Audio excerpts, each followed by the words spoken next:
Избрзана, конфузна и несреќна.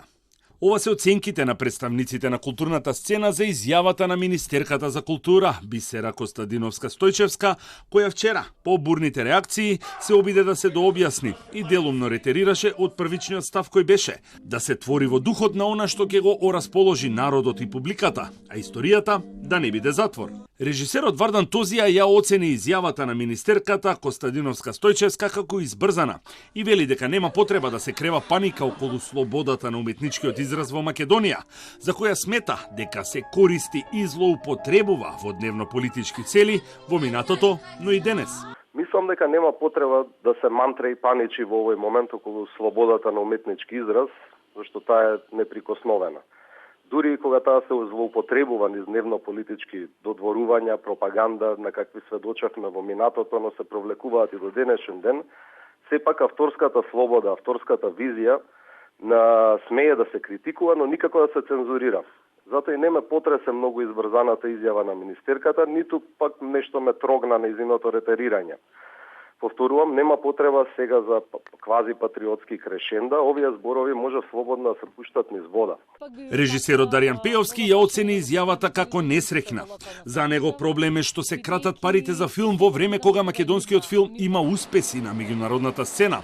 И додава дека честите смени на челото на Министерството за култура директно влијаело врз независната културна сцена. Причината зашто имаше толку бурни реакции на несреќната изјава на министерката е што веројатно не потсети на едно не толку дамнешно време кога навистина државата јасно наметнуваше одредени теми и стилови. Тоа се одрази секако и на филмската дејност. Од друга страна, буџетот за филм е сега далеко помал тогаш и се уште постојано се крати. И тоа во години кога македонскиот филм има постојани успеси. Потребна ни е стабилност и континуитет, што за жал веќе ги немаме, бидејќи речиси секоја година имаме нов министер или министерка за култура. И тука секако најмногу страда независната културна сцена, независните филмски продукции, од кои директно зависат и авторите и филмските работници, чиј статус се уште не е решен. Тозија вели дека не може да свати кои би биле евентуалните политички импликации во иднина кои би произлегле од слободата на говорот и креативното изразување. Од владата застанаат зад министерката и додаваат дека ниту таа, ниту владата би ограничувале или цензурирале изразување и слободна мисла.